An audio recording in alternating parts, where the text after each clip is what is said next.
Good morning, everybody. Welcome back to the channel. If you're new here, my name is Jules and I have an obsession with colour and art supplies, and I love sharing my adventures on those themes with you on my channel. Today is a follow-up video from my last video, which was an art haul, a watercolour themed art haul, as they so often are around here. And I was briefly introduced to you the fact that I purchased these Michael Harding watercolours when I was in London. I was really excited to purchase these in person, but I didn't even really get to swatch them for you or do any mixing or anything, and I really wanted to do that. So today, that's what we're going to do. I'm going to show you the colours I chose, and yeah, we can do some mixing. I can show you what we can make. And also, I guess in a way, why I chose them. You may be looking at these colors that I've chosen already, if you're experienced with art and color theory, and you might be saying, Jules, why didn't you choose like a primary triad? Because you will recognize that usually you would go for either a cool or a warm primary triad. There are so many videos on this on YouTube. I'm not going to make another one, but yeah, plenty of accomplished artists who have made videos on color theory. I know this is not a perfect mixing triad, let's say, but I wanted to choose colors which I liked and that would make mixes that I would use, and I think I kind of made it work. So I bought these three, a red, yellow, and a blue in their own way, and this additional Corinthian purple, which I just love. So my plan is, I've got these swatch sheets laid out. I'm going to swatch them all out in these four, and then I hope I've done my maths correctly, because I will do mixes for all four of the pairs in these rectangles here, in line with how I've done these ones. So you end up with like the mixes gradually along the top and then a more watered down version, and I really like making these sheets. I think they're really aesthetic. I want to put them all over my walls.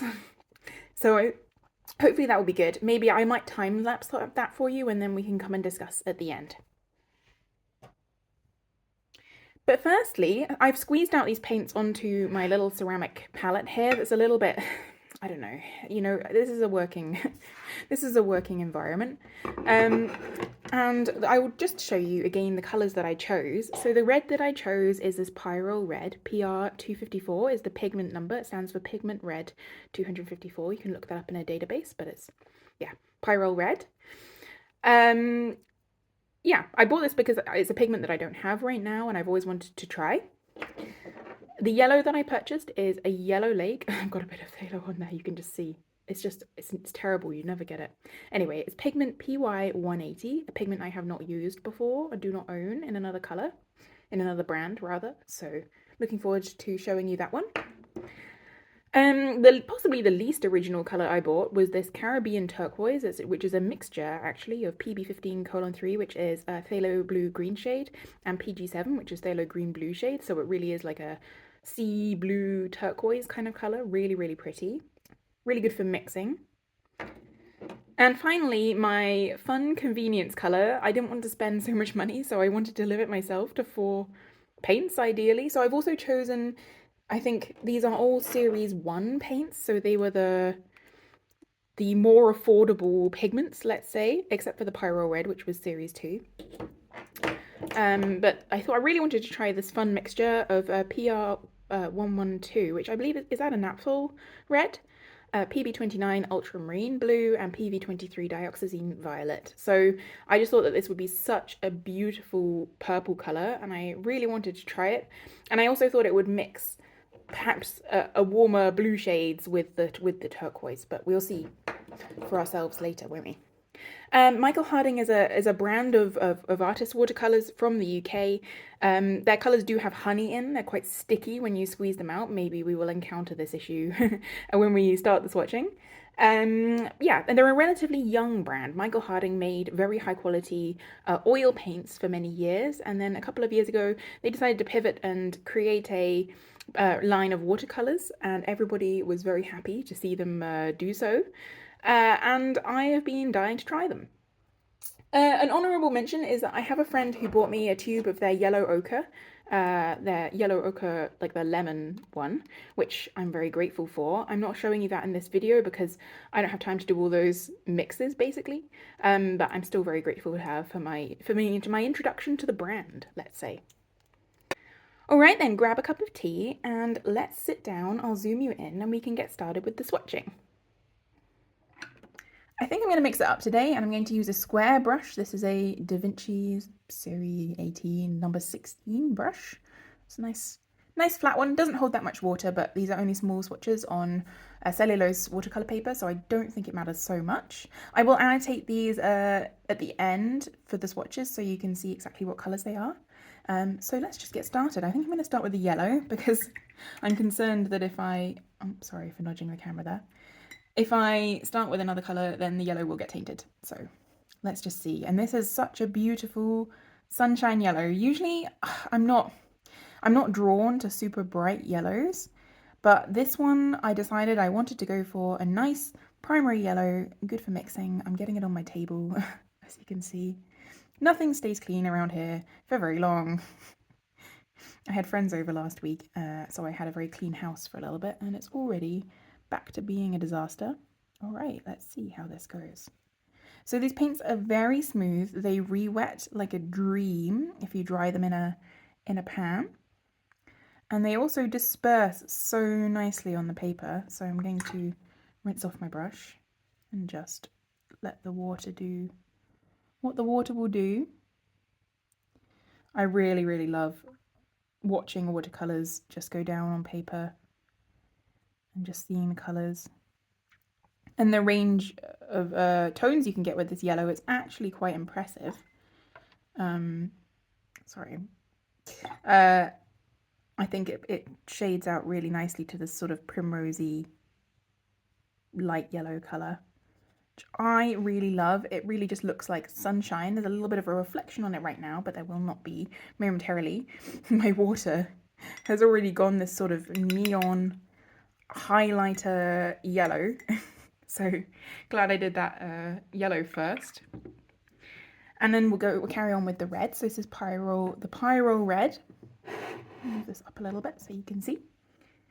The Pyro Red is a little bit more of an opaque colour, not quite so pure transparent. This colour is incredibly transparent, the PY180. Whereas the PR254 is more of a semi-transparent kind of colour. I haven't had that many issues with it being opaque, but just in case that you really prize transparency above all, then maybe you would prefer a different pigment, perhaps like a quinacridone red. But I really like the shade of this colour. It really is like a true red, so like a fire engine red. And again, it shades out into this beautiful pink. Trying to get a nice gradient for you here. I think there's a little bit of oil on this paper, which is not helping my endeavours, but it doesn't matter, it's just a swatch. It was very helpful when I was in Jackson's where I bought these. They had like hand-painted swatches on the shelf so you could see exactly what colours you were buying, which was incredibly helpful because it's really hard to tell, even in a video or online, what the actual colours are. So I was really grateful for them doing that in the store. Just had to go and get a glass of water. My voice is for some reason, it's always fine, and then I start filming a YouTube video and suddenly I have like a major frog in my throat. Does anyone else who films YouTube videos get that? Okay, so moving on, we'll do the Caribbean Turquoise next, and you can see it here on the palette. Actually, maybe I can just move this a little bit so you can see a little bit better. I do have my light on because otherwise you get really bad shadows to this side because my windows are over there. But I will show you in sort of natural light at the end these swatches. But you can see this is truly the phthalo pigments are so strong. You do not need much of them. This tube will last me forever. Just gonna make sure that's in focus. Yeah. And let's just see what this looks like. So it really is like to me, it really is like a middle turquoise. Like it's not particularly green or particularly blue, and I love it for that because I don't know, I'm not really a phthalo green fan, let's say, or a phthalo blue fan, but I do quite like the the Phthalo Turquoise that's PB16, the single pigment Phthalo Turquoise. But they don't have one of those, so I was going for something similar, and this is what they had. Oh, you see that flow? Wow. You didn't because it wasn't in focus, but you can tell that it was there. This is so nice. It's a public holiday today, so it's so quiet outside. I think I'm gonna go for a walk later. But right now, I wanted to film this for you. So on this paper, you can see that it's formed a little bit of a line there. That's just because it's dried kind of quickly, and this is cellulose paper. So this is not a reflection on the paint, but rather the paper and the fact that it's kind of warm today. And then finally, we have this convenience mix of the Corinthian purple. Oh, it's just so nice. Hang on. Look at that. Just look at it on the palette. It's so nice. I haven't experienced that much separation with this color. Like, it doesn't, I haven't seen it granulate. I don't know if they say that it is granulating or not, but we'll give it lots of water today and see what we can see. But starting with the mass tone, it is such a gorgeous warm purple. My favorite violet, I think, is, or purple, is Perylene Violet, and they do have a Perylene Violet, but it was quite on the higher end of their price brackets, and I also just wanted to try something new because I think that the Schmincke Perylene Violet is my favorite and probably always will be. So yeah, these paints are so highly pigmented that it can actually be hard to get like a lighter wash with them. I found, like, they take a lot of control. It's not easy to get like a lighter tone with them, though it's definitely possible. But with other brands, sometimes I feel like you have a bit more control over that. But if you really love bold, bright, good quality, highly pigmented watercolors, then this brand is perfect for you. Maybe I'll just put like a little drop of water in here. I know I didn't do that with the others, but let's just see if it will separate at all. Just give it a little bit of a chance to bloom. So these are the colours. I think that they are absolutely wonderful together. I know that this is like, basically you will not mix a nice purple between these two because this is a cool blue and also a mid to cool red.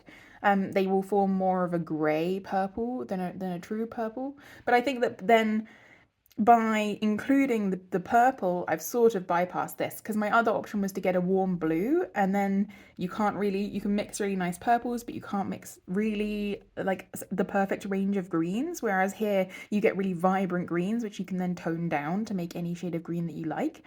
So it was either get the cool blue and a purple, or get the warm blue and get a green. And I just decided that I really wanted to try this purple, and I wasn't like necessarily so in love with some of their convenience greens, though they are all beautiful paints. Just this felt really novel to me. So that's why I made that decision. I'm going to get going with the mixing now, so I will probably speed that up, but I will try and include the palette and the paper in all of those shots, and we can have a look at how these colours mix together. So I'm going to start with the blue and the purple here. We'll see what warm blue shades we can get, and then we will move on to mixing the orange, green and purple with the primary colours. So stay tuned for that. I'll just put some music on and then I'll come back at the end and we can discuss the mixes.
Okay, so I hope that little mixing and swatching segment works out.